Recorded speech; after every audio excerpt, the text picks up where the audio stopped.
Hey guys, welcome back. This is Patrick with Hilltop Farms, and today we're going to do another unboxing. So, I got these eggs from This Country Living from Pamela. So this is actually the second set that she sent me. I had a little problem with the Lavender Orpingtons the first time. I didn't really get any to hatch. This Coronation Sussex did pretty well. So what I think is happening, it says call will pick up. So the post office is actually supposed to hold these eggs for pickup, but they didn't. You don't want your hatching eggs to go out on delivery because it scrambles the eggs. And then they're exposed to extreme heat as well. And it's also a little bit more risky to be doing hatching eggs and shipping them across the United States when it's so hot outside in the summer.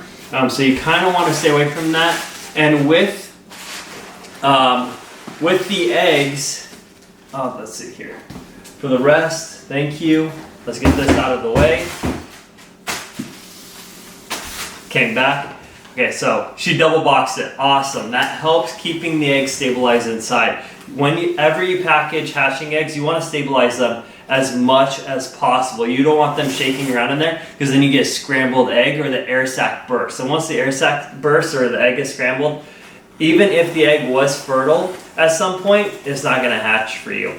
So usually with shipping eggs, because the eggs go through extreme temperatures and you don't know how rough people are handling them, if you get a hatch rate of about 50%, that's a good hatch, right? Most places, if you're hatching at your farm and you're getting 50%, that's a terrible hatch. But because your eggs are traveling so far and going through so much, if you get 50%, that's good. But there's always a risk involved when shipping hatching eggs and buying hatching eggs. And then one more thing that I would add is you always want to buy from a credible source or a credible breeder, because there's a lot of people out there that are scamming, that are scammers, and they're going to send you eggs or sell you eggs that are not fertile, or they're old, or they're mixed and they're not even purebred chickens. So what I ordered from her, I ordered Coronation Sussex and Lavender English Orpingtons. So I'm super excited. From the first hatch, I got 9 baby chicks to hatch from the Coronation Sussex. And like I said, the Lavender Orpingtons didn't do as well. So I reached out to her and let her know that the post office didn't hold the eggs for me, that they were shipped out and they went on route with them and they're jumbled. So she was kind enough to send me a replacement dozen for free. She just told me that I would, just to cover the shipping.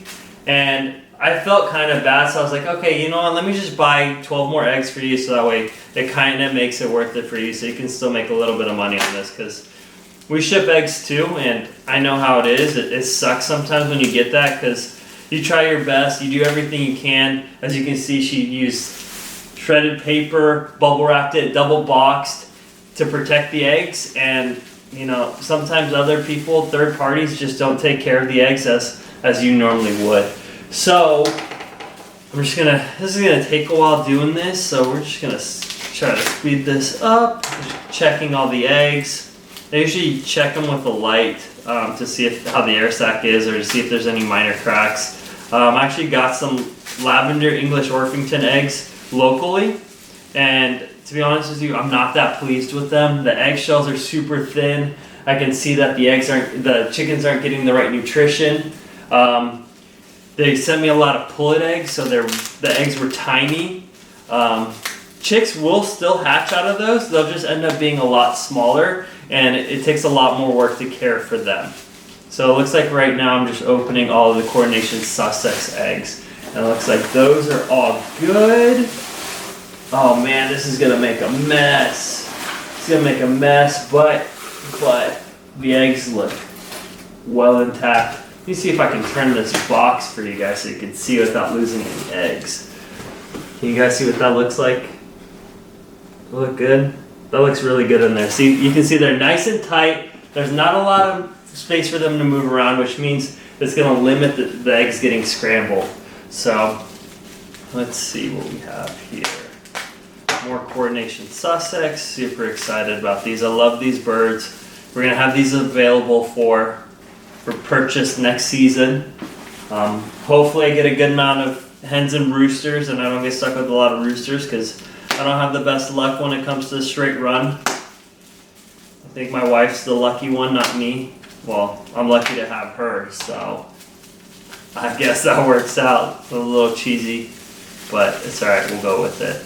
We'll keep that. We'll keep that. That made the cut. We won't cut that out of the video. She's standing behind the camera right now, so I think I got some points. I need to make up for some things sometimes. So it helps.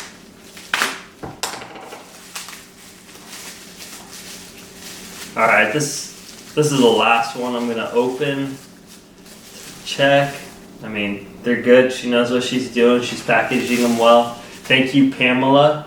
So I'm gonna let these eggs set for the next 12 to 24 hours.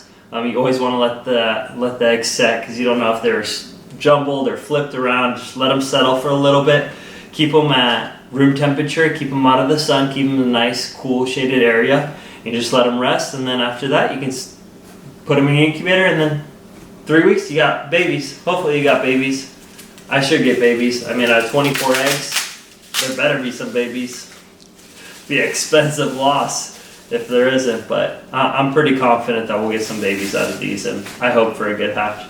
Alright, thanks for tuning in, guys. Don't forget to hit that like and subscribe button. Stay tuned for our next video. Bye.